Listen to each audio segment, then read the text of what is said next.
महाराज दशरथ का जन्म एक बहुत ही अद्भुत घटना है। पौराणिक धर्म ग्रंथों के आधार पर बताया जाता है कि एक बार राजा आज दोपहर की वंदना कर रहे थे। उस समय लंकापति रावण उनसे युद्ध करने के लिए आया और दूर से उनकी वंदना करना देख रहा था। राजा अज ने भगवान शिव की वंदना की और जल आगे अर्पित करने की जगह पीछे फेंक दिया।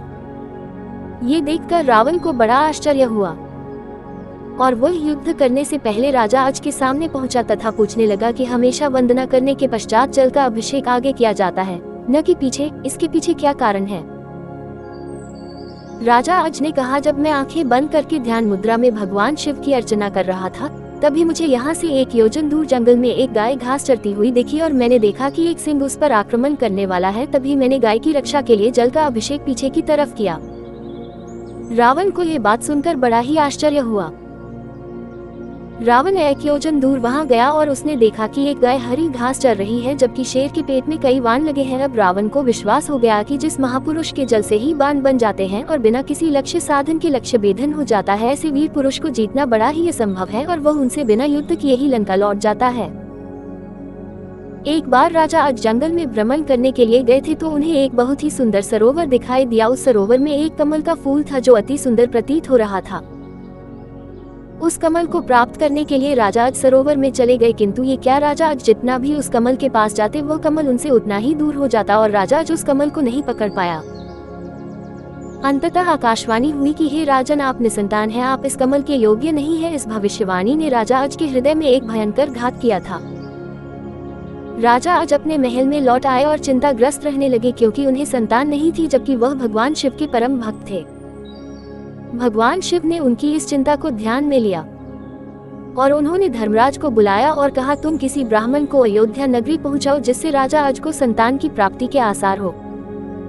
दूर पार एक गरीब ब्राह्मण और ब्राह्मणी सरयू नदी के किनारे कुटिया बनाकर रहते थे। एक दिन वे ब्राह्मण राजा आज के दरबार में गए और उनसे अपनी दुर्दशा का जिक्र कर भिक्षा मांगने लगे। राजा अज ने अपने खजाने में से उन्हें सोने की अशफियां देनी चाहिए, लेकिन ब्राह्मण नहीं कहते हुए मना कर दिया कि यह प्रजा का है, आप अपने पास जो है उसे दीजिए। तब राजा अज ने अपने गले का हार उतारा और ब्राह्मण को देने लगे, किंतु ब्राह्मण ने मना कर दिया कि यह भी प्रजा की ही संपत्ति है। इस प्रकार राजा अज को बड़ा दुख हुआ कि आज एक गरीब ब्राह्मण उनके दरबार से खाली हाथ जा रहा है। तब राजा अज शाम को एक मजदूर का वेश बनाते हैं और नगर में किसी काम के लिए निकल जाते हैं।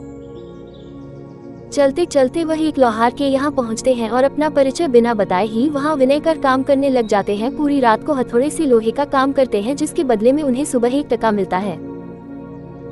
राजा 1 टका लेकर ब्राह्मण के घर पहुँचते हैं, लेकिन वहाँ ब्राह्मण नहीं था। उन्होंने वह 1 टका ब्राह्मण की पत्नी को दे दिया और कहा कि इसे ब्राह्मण को दे देना। जब ब्राह्मण आया तो ब्राह्मण की पत्नी ने वह टका ब्राह्मण को दिया और ब्राह्मण ने उस टका को जमीन पर फेंक दिया। तभी एक आश्चर्यजनक घटना हुई। ब्राह्मण ने जहां टका फेंका था वहां गड्ढा हो गया। ब्राह्मण ने उस गड्ढे को और खोदा तो उसमें से सोने का एक रथ निकला तथा आसमान में चला गया। इसके पश्चात ब्राह्मण ने और खोदा तो दूसरा सोने का रथ निकला और आसमान की तरफ चला गया। इसी प्रकार से 9 सोने के रथ निकले और आसमान की तरफ चले गए, और जब 10वां रथ निकला तो उस पर एक बालक था और वह रथ जमीन पर आकर ठहर गया। ब्राह्मण उस बालक को लेकर राजा अज के दरबार में पहुंचे और कहा, राजन, इस पुत्र को स्वीकार कीजिए, यह आपका ही पुत्र है जो 1 टका से उत्पन्न हुआ है।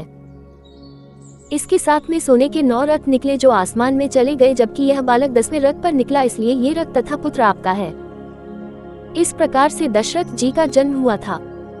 महाराज दशरथ का असली नाम मनु था और ये 10 दिशाओं में अपना रथ लेकर जा सकते थे, इसलिए दशरथ नाम से प्रसिद्ध हुए। भज मन